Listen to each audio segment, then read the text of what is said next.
চম্পা, শম্পা, টুম্পা, কোথায় তোরা? দেখ কাকে এনেছি। ভাইয়া, তোমার পাশে এই মেয়েটাকে? তোমরা দুজন বর্বর সেজে দাঁড়িয়ে আছো কেন? ও তোদের ভাবি। কি বলছো তুমি ভাইয়া? এই মেয়েটা আমাদের ভাবি। তুমি বিয়ে করেছো? হ্যাঁ বোন। এই কালো কুৎসিত মেয়েকে কেন বিয়ে করেছো তুমি ভাইয়া? দিয়ার আজ বিয়ের কথা ছিল, পণ দিতে না পারায় দিয়ের বিয়ে ভেঙে যায়। তখন দিয়ার বাবা মা অনেক ভেঙে পড়ে, বাধ্য হয়ে আমি দিয়াকে বিয়ে করি। কাজটা তুমি একদম ঠিক করনি ভাইয়া। এমন কালো কুৎসিত দেখতে মেয়েকে আমরা ভাবে বলে মানি না। চল বোনেরা। তুই ঠিকই বলেছিস আপু, ঘরে চল। বউ, ওদের কথায় তুমি কিছু মনে করো না, ছোট মানুষ তো তাই এমন করে বলেছে। ওরা তিন বোন খুব ভালো, রাগ কম হলে দেখবে তোমাকে মাথায় করে রাখবে। তুমি ভেবো না, তোমার বোনেদের কথাই আমি কিছু মনে করিনি। আজ থেকে আমার তিন বোনের দায়িত্ব আমি তোমাকে দিলাম, এখন ঘরে চলো। ঠিক আছে, চলো।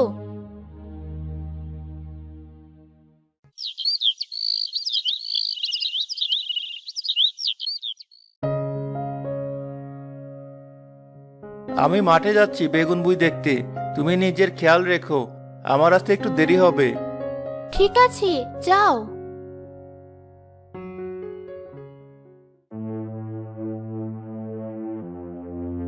আপু, ভাইয়া মাঠে চলে গেছে। এবার বুঝবে বেচারি, কত ধানে কত চাল। এই যে মহারানী, তোমার এখনো ঘুম ভাঙেনি? কত বেলা হয়েছে সে খেয়াল কি আছে? আমি তো অনেক আগে ঘুম থেকে উঠেছি, এখনই যাচ্ছিলাম বাহিরে। এত গুড়িয়ে পেঁচিয়ে কথা বলতে হবে না। তুমি যে কত ঘর থেকে বাইরে যাচ্ছিলে সেটা তো দেখলামই। তুমি তো এখনো ঘরে বসে আছো, বাড়ির কাজগুলো কে করবে শুনি? তোমার বাবা মাকে খবর দিব, তারা এসে করে দিয়ে যাবে। দয়া করে এমনটা করো না, আমার ভুল হয়ে গেছে, আর কখনো এমন ভুল হবে না।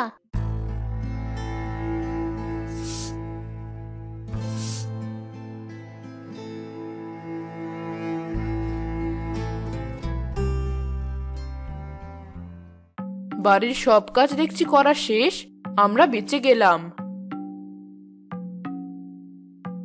একে ভাবি, তুমি এখনো গরুকে খেতে দাওনি? দুপুর হতে চললো, এখনো তোমার সব কাজ পড়ে আছে। সকালের কাজ দুপুরে করবে নাকি? বোন, তোমরা তো যথেষ্ট বড়, আমাকে একটু কাজে সাহায্য করো। আমি যে একা এত কাজ করে উঠতে পারছি না। দেখেছিস আপু, এখনো একদিনও হয়নি বাড়িতে এসেছে, আর এখন থেকে আমাদের সাথে কেমন করে কথা বলছি। আমি তো তোমাদের সাথে খারাপ করে কথা বলিনি বোন। কাঁদিস না বোন, ও দেখতে যেমন কালো, ওর মনটাও তেমন কালো। এই যে শুনে রাখো ভাবি, তোমাকে একটা কথা বলি, আমরা তিন বোন তোমার মতো কালো নই, আমরা যথেষ্ট সুন্দরী। কাজ করে রোদে পুড়ে আমরা আমাদের চেহারা নষ্ট করতে চাই না। ঠিক আছে, আমি সব কাজ করছি। দিয়া রান্না শেষ করে গরুকে খেতে দেয়। এরপর নদী থেকে পানি এনে দিয়া ঘরে চলে যায়। সারাদিন অনেক কাজ করায় ক্লান্ত দিয়া একটু শুতেই রাজ্যের ঘুম এসে ভর করে তার চোখে। দিয়া, এই দিয়া, কোথায় তুমি?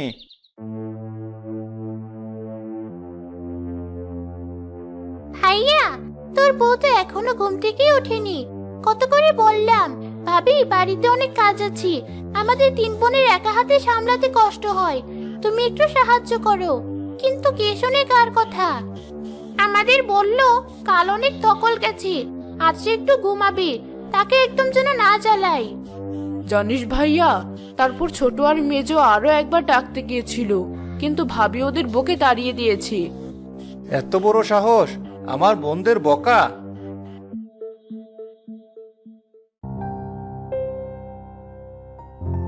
দিয়া, এই দিয়া, বেলা যে দুপুর গড়াতে চললো, আর কত ঘুমাবে?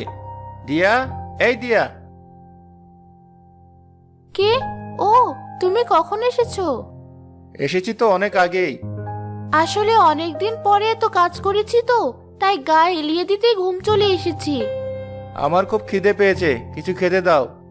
তুমি হাত মুখ ধুয়ে নাও, আমি খাবার দিচ্ছি। দিয়ার কথা মতো রিপন চলে যায় হাত মুখ ধুতে। এদিকে দিয়া খাবার বাড়তে গিয়ে অবাক হয়ে যায়। এ কি, হাড়িতে তো যে খাবার আছে তা ওরই হবে না, তাহলে আমি কি খাবো? আমার তাহলে আজ না খেয়ে থাকতে হবে। বউ, কি হলো? আর কত সময় বসে থাকবো? এই তো আনছি।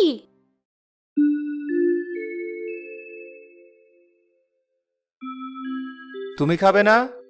আমার খাওয়া শেষ হয়ে গিয়েছে, আমি খাবার খেয়ে তবেই ঘুমিয়েছিলাম।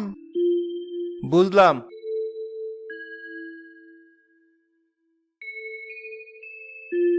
আমার খাওয়া শেষ। শোনো, আমার বোনেরা এখনো ছোট, ওদের কাজে সাহায্য করবে। আমি মাঠে গেলাম। ঠিক আছে।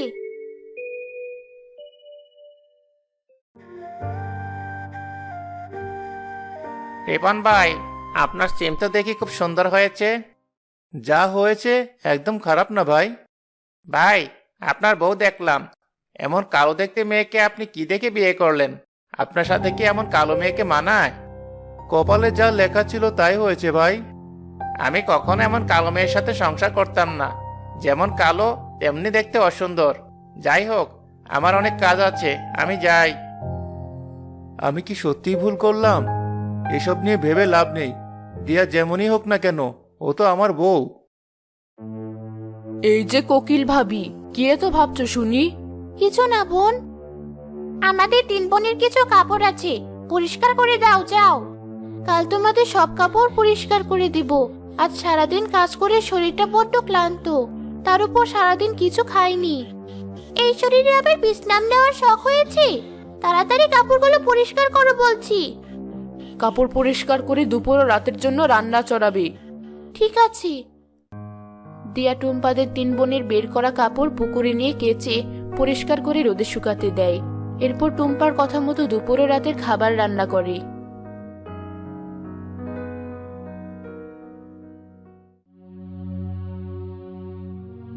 শোনো কোকিল ভাবি, তোমাকে একটা কথা বলি, তরকারি একটু কম করে খেও, আমাদের রাতে আবার খেতে হবে তো। তুমি এক কাজ করো, একটা ঝাল চটকে খাবারটা খেয়ে নাও। ভাইয়া ও চম্পা মলা মাছের ঝাল খুব পছন্দ করে। ঠিক আছে।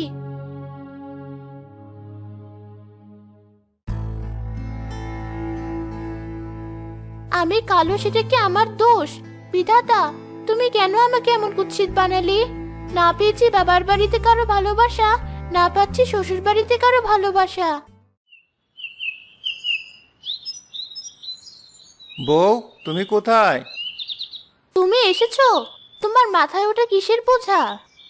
সিম বউ। টুম্পা, চম্পা, শম্পা, কোথায় তোরা?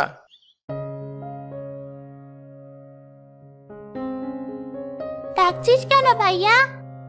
তোরা সবাই মিলে এই সিমগুলো বেচে ফেল দেখি, একটু পর এগুলো নিয়ে বাজারে যাব। ভাইয়া, তোর বউকে বল এগুলো করতে, সারাদিন কাজ করে শরীরটা বড্ড ক্লান্ত লাগছে। মেজু ঠিক বলেছে ভাইয়া, ভাবিকে বলে এই কাজটুকু করতে। ঠিক আছে, তোরা বিশ্রাম নে। বউ, তুমি আর আমি সিমগুলো বেচে ফেলি, এসো।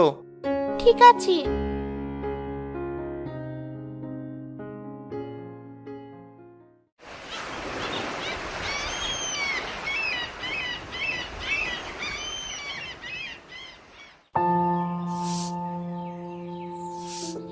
একই ভাবি, তুমি তো এখনো নতুন। আমরা 3 বোন থাকতে তুমি কেন কাজ করবে? তুমি ঘরে যাও, আমরাই সব কাজ করছি। টুম্পা, আমি সব করে নিতে পারবো, তোমরা চিন্তা করো না। ভাবি, তুমি এত কথা বলে না তো, তুমি ঘরে যাও। দেখেছো, আমি বলেছিলাম না, আমার 3 বোন অনেক ভালো, ওরা ঠিক তোমাকে বুঝবে। তুমি ঘরে যাও, বড় আপু উঠোন ঝাড়ু দিচ্ছি, মেজ আপু থালা বাসন পরিষ্কার করুক, আমি গরুকে খেতে দিচ্ছি। আমার সময় নেই এখন, আমি মাঠে যাচ্ছি। দিয়া, তুমিও বোনদের সাথে কাজ করো। ঠিক আছে। রিপন মাঠে চলে গেলে টুম্পা বলে, এই যে কাক, এ নাও তোমার ঝাঁটা, তোমার কাজ তুমিই করো। কি হলো, এমন করে তাকিয়ে কি দেখছো? তোমার মতো কালো একটা ভাবি থাকতে আমরা কেন কাজ করব? তোমরা এতক্ষণ যে ভালোভাবে কথা বললে, ওটা তো ভাইয়াকে দেখানোর জন্য বলেছি। এখন যাও, বাড়ির কাজ করো। তুমি কি মনে করেছো আমরা রোদে কাজ করে তোমার মতো কালো হব? ঠিক আছে, আমি সব কাজ করছি।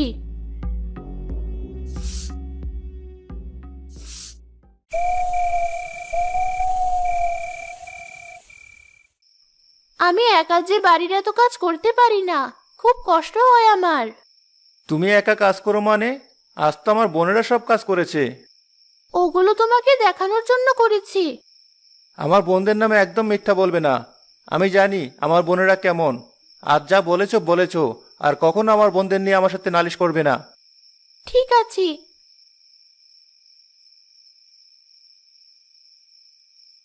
আজ আমি কালো বলে কেউ আমাকে দেখতে পারি না, না বাবার বাড়িতে, না শ্বশুর বাড়িতে।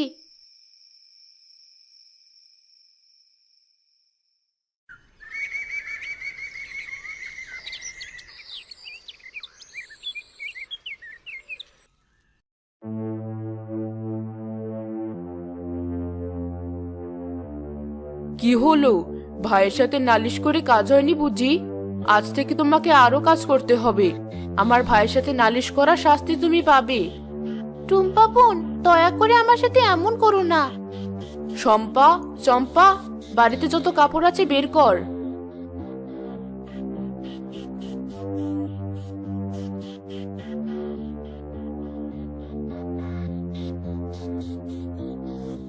বাড়ির বাসন মাজা থেকে শুরু করে যত কাজ আছে সব কাজ তাড়াতাড়ি শেষ করবে, মনে থাকে যেন।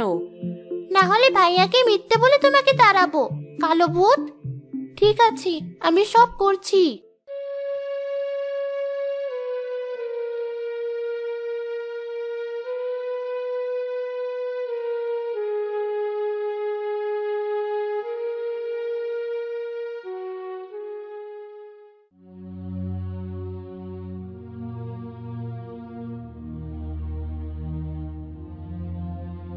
এই যে নবাব নন্দিনী, আপনি এখানে বসে আছেন?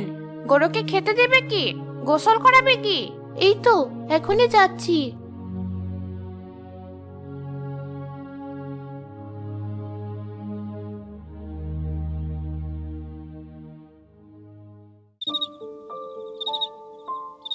কাজ করতে করতে সন্ধ্যা হতে চললো, এখন আমাকে দুটো খেতে পর্যন্ত দিল না।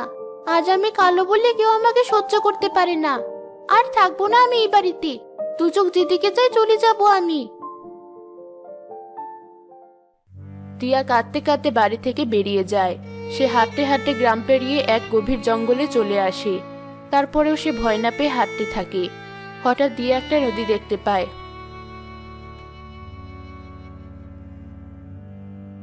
জঙ্গলের ভেতর নদী? বেশ ভালোই হয়েছে, আজ আমি নিজেকে শেষ করে ফেলবো, তাহলে কেউ আমাকে আর অপমান করতে পারবে না।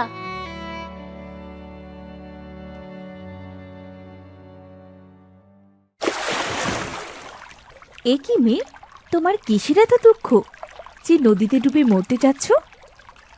কে কে আপনি? ভয় পেও না দিয়া, আমি জল পড়ি।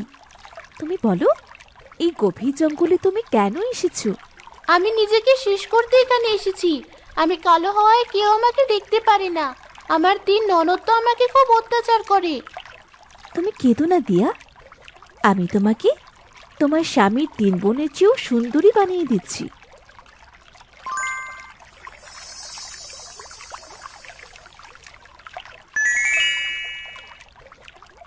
এ কি, আমার গায়ের রং এমন সুন্দর হলো কিভাবে? তুমি দেখতে অনেক সুন্দর হয়ে গিয়েছো দিয়া। আমার 3 ননদকে আমার সাথে খারাপ ব্যবহার করা কমাবে? আমার স্বামীর সাথে তো ওরা মিথ্যা বলে, আমার স্বামীও ওদের মিথ্যা বিশ্বাস করে। তোমার স্বামীর 3 বোন যখনই তোমার স্বামীর সাথে তোমার নামে মিথ্যে বলবে, তখনই তারা কুচকুচে কালো হয়ে যাবে। কিন্তু এটা তো আমি চাই না জলপরি। ভয় পেও না, তারা ততক্ষণই কালো থাকবে যতক্ষণ তারা তাদের অন্যায় স্বীকার না করবে আর তোমার কাছে ক্ষমা না চাইবে। ততক্ষণ ওরা ভালো হবে না। ধন্যবাদ আপনাকে জলপরি। এখন আমি আসি, তুমিও বাড়ি ফিরে যাও।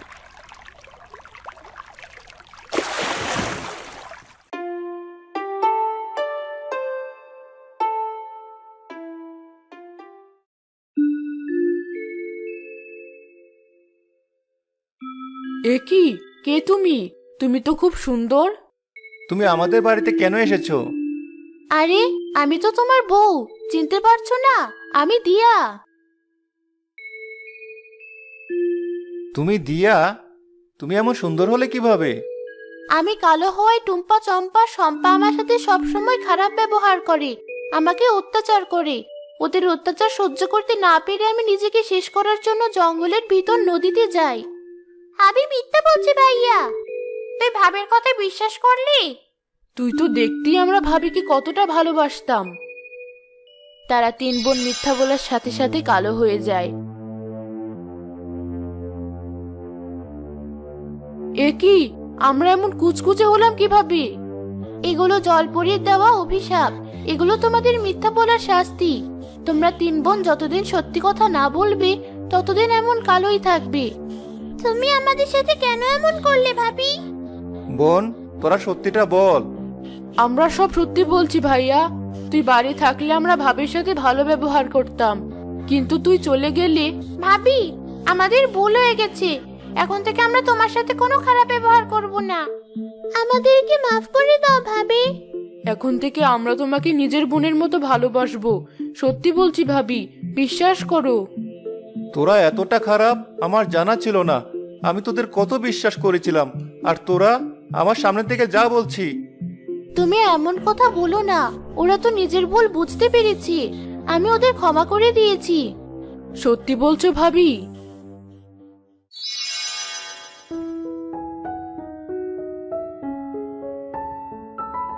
আমরা আবার আগের মতো হয়ে গিয়েছি, দেখো আপু। তাই তো, তোমাকে অনেক ধন্যবাদ ভাবি। তুমি যদি আমাদের ক্ষমা না করতে তাহলে আমরা কখনোই ঠিক হতে পারতাম না। এরপর থেকে টুম্পা চম্পা শম্পা ভালো হয়ে যায়। তারা দিয়াকে সকল কাজে সাহায্য করতে শুরু করে।